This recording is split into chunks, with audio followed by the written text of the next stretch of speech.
नमस्कार, आप देख रहे हैं सी न्यूज भारत। मैं हूं आपके साथ स्नेहा सिंह। वक्त हो गया है न्यूज आवर का। बड़ी खबर राजधानी लखनऊ से, जहां 69,000 शिक्षक भर्ती में धांधली का आरोप लगाते हुए अब शिक्षा मित्र अभ्यर्थियों ने भी मोर्चा खोल दिया है। 10 दिनों से राजधानी लखनऊ के इको गार्डन में धरने पर बैठे इन शिक्षा मित्रों ने आरोप लगाया है कि 69,000 शिक्षक भर्ती में उन्हें उनका भारंक नहीं मिला है। परीक्षा नियामक प्राधिकारी प्रयागराज द्वारा भारंक देते समय कॉलम नंबर 14 को नहीं शामिल किया गया, जिसके चलते 138 शिक्षा मित्र अभ्यर्थी भारंक से वंचित रह गए। शिक्षा मित्रों की माने तो कुल 138 शिक्षा मित्र 69,000 शिक्षक भर्ती में बेसिक शिक्षा परिषद प्रयागराज द्वारा कट ऑफ 60-65 पर उत्तीर्ण है, किंतु विभाग की मनमानी व लापरवाही के चलते 138 शिक्षा मित्र अभ्यर्थी 69,000 शिक्षक भर्ती में चयन से वंचित हो गए हैं। धरना पर बैठे शिक्षा मित्र अब उत्तर प्रदेश सरकार को चेतावनी दे रहे हैं कि उनके साथ न्याय नहीं हुआ तो वे सब आत्मदाह जैसा गंभीर कदम भी उठा सकते हैं। आइए इको गार्डन से देखते हैं हमारे संवाददाता उमेश विश्वकर्मा की एक खास रिपोर्ट।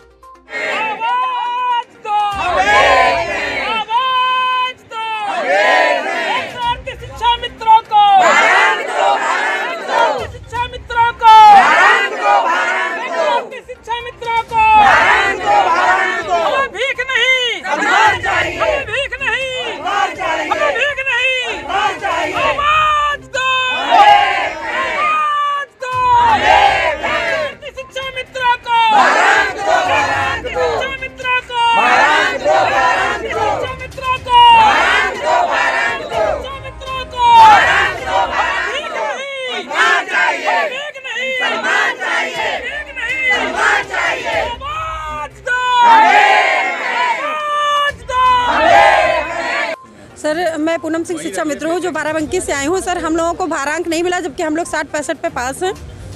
हमको भारांक इसलिए नहीं मिला क्योंकि इन्होंने 14 नंबर कॉलम नहीं उठाया। बस हम इनसे एक ही बात कहना चाहते हैं योगी जी से कि आपको अगर ये लगता है कि हम गलत हैं तो अपने अधिकारियों को और हमको आमने सामने कर दीजिए ना। फिर आप देखिए कि कौन गलत है कौन सही है। ऐसे आप कुर्सी पर बैठ करके उन्होंने जो कहा आपने मान लिया कि हम अयोग्य हैं, हम रोड पर टहलते रहेंगे, आप उनको कुर्सी देते रहेंगे। ऐसा नहीं चलेगा। हमारे साथ न्याय कीजिए। हम आपकी बहू बेटी हैं, हम आज रोड पे हैं। कहाँ जाएंगे हम? कहाँ लेके जाएंगे अपने बच्चों को? अगर आपने हमारी बात नहीं मानी हम यही आत्मदाह करेंगे, यही मर जाएंगे हम। मैं लक्ष्मी सिंह, जिला चंदौली से। सर, हमें हमारा भारांक दे दें, हम घर चले जाएंगे। यहाँ बैठ के हम लोग को अच्छा नहीं लग रहा है सर। अगर नहीं मानते तो हम वास्तव में बता रहे हैं, सच्चाई बता रहे हैं दिल से कि आत्मदाह कर लेंगे सर। अब घर भी जाना ये नहीं समझ में आ रहा है कि किस मुंह से घर जाएं हम लोग। आज तक कोई सुनने नहीं आया सर। ये विभाग की लापरवाही देख लीजिए हमारे। सर, मैं शशि वर्मा शिक्षा मित्र जौनपुर से हूँ। आज हम लोग 10 दिन से इको गार्डन में बैठे हैं। अब माननीय अधिकारी जो है, माननीय मुख्यमंत्री, कोई हमारी बात सुन नहीं रहा है। हम जो है अनाथों की तरह बैठे हैं। और सर, अब हमारे धैर्य की सीमा टूट गई है। अब या तो हमें न्याय दे या तो हमें वो इच्छा मृत्यु दे दे। बस हमारी यही मांगे हैं। हमारे साथ न्याय करिए, या तो हमें इस पेड़ से लटका दीजिए, मुक्ति मिल जाए, और हमें 14 नंबर कॉलम से भारांक दे दिया जाए, या तो इस पेड़ से लटका दिया जाए। हमें हमारी आत्मा को शांति मिल जाएगी सर। और अगर नहीं करेंगे तो फिर हम लोग क्या करें बताइए सर। इतने दिन से आकर बैठे हैं, कोई सुन नहीं रहा है। माननीय परम आदरणीय योगी जी से हमारी यही विनती है, हम 138 शिक्षा मित्रों को भारांक देकर नियुक्ति प्रदान करें, क्योंकि हम लोगों ने उनके जो मानक थे सबको पूरे किए। इस उम्र में भी हमने सारे मानक पूरे किए हैं, और हमारे साथ न्याय करें। उत्तर प्रदेश में 69,000 शिक्षक भर्ती में भारांक घोटाला अब सामने आया है। जी हाँ, शिक्षा मित्रों को भारांक नहीं दिया गया है, जिससे इस शिक्षक भर्ती में 138 शिक्षा मित्र नियुक्ति नहीं पा सके हैं। क्या मामला है भैया, आप कहाँ से आए हैं? सर, मैं भदोही से ओम प्रकाश यादव। 69,000 शिक्षक भर्ती प्रक्रिया में 138 शिक्षा मित्र जो 60-65% उत्तर प्रदेश सरकार द्वारा निर्धारित किया गया था, उसको पूर्ण करते हैं। पूर्ण करने के पश्चात परीक्षा नियामक द्वारा 1,46,000 अभ्यर्थियों का रिजल्ट घोषित किया जाता है, जिसमें उन्होंने 8,018 का विवरण माननीय सर्वोच्च न्यायालय में पहले दे रखा, और बाद में इनको आभास हुआ कि कुछ इस तरह के भी अभ्यर्थी हैं तो इन्होंने हमें यह कह के बाहर कर दिया कि आप आवेदन गलत किए हैं। मैं इनके बारे में आवेदन प्रक्रिया से लेकर आज हमारे धरने का 10वां दिन है, यहाँ तक का मैं आपको सफ़र करके बताता हूँ। सर्वप्रथम इन्होंने ऑनलाइन आवेदन लिया, जिसमें 1 से 13 तक का कॉलम का इन्होंने आवेदन किया था, जिसमें लगभग जो भी 17,000 18,000 अभ्यर्थी आवेदन किए हों या 10 लाख ही अभ्यर्थी आवेदन किए हों, उसमें 1,46,000 अभ्यर्थी पास हुए। उस पास मार्क में हमारी गणना तो हुई कि हम शिक्षा मित्र 1,46,000 में पास तो हैं, पर शिक्षा मित्र नहीं हैं। उसका नमूना दिखाते हैं आपको कि हम शिक्षा मित्र कहाँ नहीं हैं। दूसरे बिंदु पर इन्होंने फार्म जो है बेसिक शिक्षा परिषद द्वारा जो फार्म है वो भेजा गया बेसिक शिक्षा PNP द्वारा बेसिक शिक्षा परिषद को, और उसमें ये दिखाया गया कि केवल और केवल 8,018 शिक्षा मित्र पास हैं इन्होंने शैक्षिक योग्यता को। जबकि अभी हाल ही में, डेट तो नहीं पता है, हाल ही में माननीय प्रधानमंत्री तमिलनाडु में एक रिसर्च सेंटर में गए हुए थे, जहां उनसे यह प्रश्न पूछा गया था कि सर डिग्री बड़ी होती है या अनुभव। उनका स्टेटमेंट आया है। मैं तो सबसे अपील करूंगा कि इस चीज़ को सर्च करके पढ़ लें, अनुभव कर लें। उस अनुभव के अनुसार ही माननीय सर्वोच्च न्यायालय ने 2.5 प्रति वर्ष अधिकतम 10 वर्ष के लिए राज्य सरकार ने अपना हलफनामा सुप्रीम कोर्ट में लगाया। अधिकतम 25 अंक शिक्षा मित्रों को भारांक मिलना था। सबसे बड़ी बात बताते हैं, जो बातें अधिकारी आज तक हम लोगों को नहीं बताएं, बिना भारांक दिए आपको कैसे पता चल गया कि हम शिक्षा मित्र नहीं हैं। इन्होंने अगला फार्म जब बेसिक शिक्षा परिषद द्वारा भरवाया गया तो फार्म संख्या 14 को भरवाया, जिसमें इन्होंने साफ शब्दों में लिखा है, यदि अभ्यर्थी शिक्षा मित्र के रूप में नियुक्ति तिथि से अद्यतन सतत कार्यरत है तो उसका विवरण अपूर्ण होने की दशा में शिक्षा मित्र को दिया जाने वाला भारांक का लाभ देय नहीं होगा। मैं दावे के साथ कहता हूँ, यूपी के जो भी बेसिक शिक्षा परिषद के सचिव लेवल के अधिकारी हैं, इसके अतिरिक्त, इस फार्म के अतिरिक्त अगर पूरे आवेदन पत्र में कहीं शिक्षा मित्र का भारांक देय नहीं होगा शब्द का प्रयोग किया हो, तो मैं, जबकि ये वादा नहीं करना चाहिए, मैं इस स्थल से ये वादा करता हूं कि 2 मिनट में यहाँ से वो गेट डाकने का टाइम लगेगा, ये धरना स्थल मैं स्थगित करवा दूंगा। इनके परिणाम को और दिखाता हूं आपको। RTGRS पर CM महोदय के कार्यालय में हम लोग संपर्क करने गए, वहां उनके विशेष सचिव के द्वारा हमारा आवेदन पत्र लिया जाता है। RTGRS के निस्तारण में माननीय PS बघेल द्वारा बेसिक शिक्षा परिषद सचिव के द्वारा यह इसमें स्पष्ट दिखाया जा रहा है कि 1 से 13 कॉलम हाई स्कूल, इंटर, स्नातक प्रशिक्षण योग्यता के लिए दर्शाया गया है। ये कोई भी बंदा पढ़ के बता सकता है, हाई स्कूल, इंटर, स्नातक और प्रशिक्षण योग्यता कोई 90 में किया होगा, कोई 92 में किया होगा, कोई 2000 में किया होगा। जबकि अपने यहाँ उत्तर प्रदेश में 2000-2001 से शिक्षा मित्र लागू हुआ है। भारांक की प्रक्रिया आप इस पर भी नहीं दे सकते, इस नियम के तहत एकदम कन्फर्म है। उससे और बड़ी बात मैं बताता हूँ, संशोधन बेसिक शिक्षा परिषद का न्याय विभाग का जो कार्य देखता है, उस समय 3/1/2019 को परीक्षा के 3 दिन पहले माननीय श्री चंद्रशेखर महोदय द्वारा एक संशोधन किया जाता है।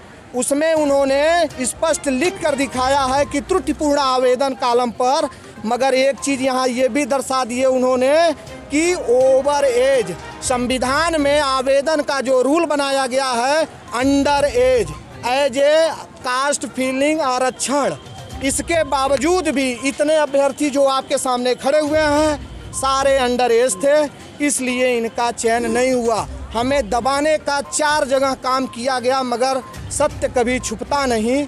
झूठ की बनावट से अधिकारी चाहे जितना झूठ बोल ले जाएं, अगर न्याय जिंदा है तो हमें भारांक मिलेगा, वो भी उनके आदर्श आशीर्वाद से नहीं, उनके किए गए कर्मों से। इससे ज़्यादा और मैं कुछ नहीं कह सकता। मेरा एक अपील है, अधिकारियों से तो नहीं कह सकता, मैं व्यक्तिगत कम से कम 10 से 12 बार हर अधिकारी से मिल चुका हूँ।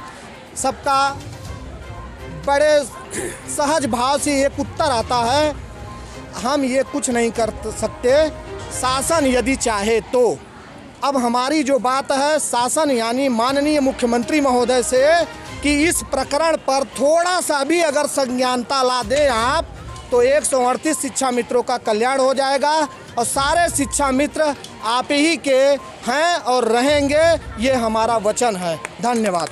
तो सारा एक मिनट, तो सारा खेल तो अधिकारियों का किया हुआ है जी, तो फिर वो मुख्यमंत्री के पास क्यों भेज रहे हैं? अपनी त्रुटियों को क्यों नहीं सुधार रहे हैं? सर इसलिए नहीं सुधार रहे हैं, हमारा मामला माननीय उच्च न्यायालय में भी चल रहा है।